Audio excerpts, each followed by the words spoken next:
Hey yo, welcome back to the channel. Today I'm going to be going over some inverse Naruto scaling. I'm basically going to be explaining the argument for V2 Raikage over KCM1 Naruto, and I'm also going to be explaining why KCM1 Naruto would be over V2 Raikage. So I'm going to be explaining both arguments and how you can use this and how to back up your points in a debate. So first, I'm going to be going over V2 Raikage over KCM1 Naruto. So basically, the argument is V2 Raikage over V1 Raikage, and then V1 Raikage relative or equal to KCM1. And for the people that don't understand what I mean by V1 and V2, there are just two different cloak versions of his lightning release. I can show them on screen right here. See V1 during the Raikage summit, and then later in the Raikage summit we see his hair start sticking up when he gives himself more lightning release, and that's him in his V2 state. So back to what I was saying, we basically have V2 over V1 and V1 relative or on par with KCM1 Naruto. Now I will explain how you can argue this. So basically V2 would be above V1 just off the basic fact that it's a greater amp to his base than V1 is, and V1 would be relative to KCM1 Naruto. Doesn't really matter if you put relative or equal or on par, they practically mean the same thing. But to continue what I'm trying to say is, first, we actually know the relative. For one, Naruto states himself that he's keeping up with him, and Naruto is actually shown to react to him, so based on that alone, we can actually see the relative to each other. Even after that, Naruto states, I'm going to be faster this time. The V1 Raikage is still shown to be on par with him. Even Lady Tsunade states this. Kuma Chakra Mode is able to match the Raikage's speed.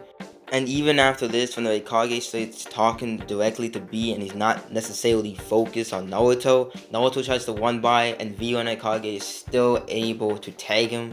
So it's pretty consistent to say that V1 and KCM1 are on par or relative or equal. Once again, doesn't matter what word you put there, practically means the same thing.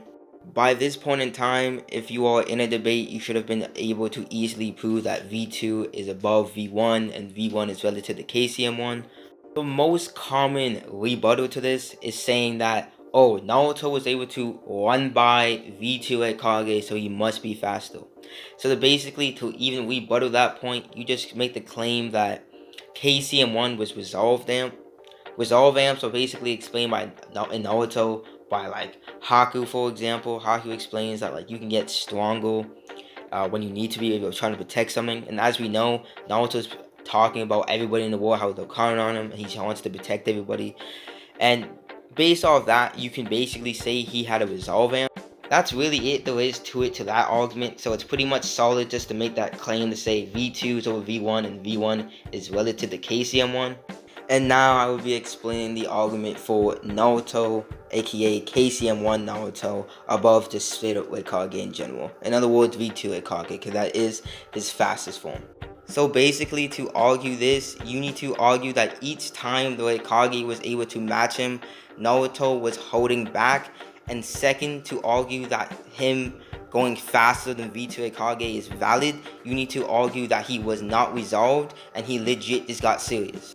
So let's talk about the very first point about it, which was Naruto was holding back. So basically, you need to argue that for one, he didn't use body flicker the entire time, which is what he uses at the very end, and with that, he surpasses the V2 Raikage.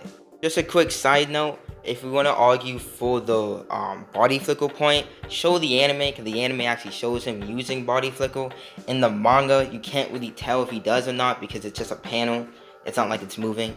For the people that don't know what body flicker is basically explained in the first data book to allow you to move so fast to the point where it looks like you're teleporting, kind of like Swisui, the teleporter. It's the same technique he uses all the time. In other words, you're sending chakra to like your feet, to your legs, to allow you to move much faster, to the point where it makes you look like you're teleporting, which is better shown in the anime. Main point, you try to argue that he never used it during each time they were keeping up with each other, meaning that he was holding back on his full speed. Some people like to rebuttal this and say, why wouldn't he just go all out from the beginning then? You basically just make the argument that that's not what Shinobi do. It's kind of like the Raikage, he only goes in V1 first. He doesn't just start the fight in V2, or like Sasuke, he starts the fight with like his Sharingan out. He doesn't just start, Susanoo immediately from the get-go, you know. So basically, you just try to make the argument that Shinobi don't really just go out from the start. And this point about him holding back, you kind of argue that when he's not holding back, now he's actually serious, and then he uses body flicker to like kind of ignore the, oh, he had like this sort of resolve amp. You try to really just argue that he was holding back, and now he's using body flicker, so now he's actually serious. He isn't some sort of resolve amp. He already had all that.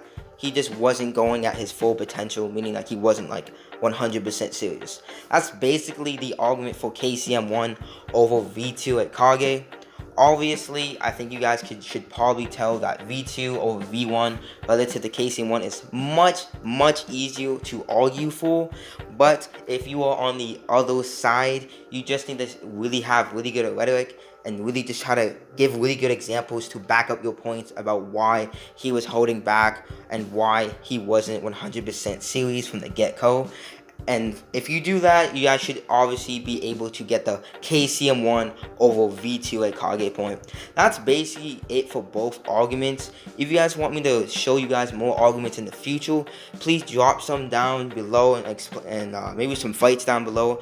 And I would definitely try my best to teach you guys new arguments in the future, or new debating topics, or if I do something in the debate that was questionable, you guys can even ask me in the comment section and I will make a whole video about it.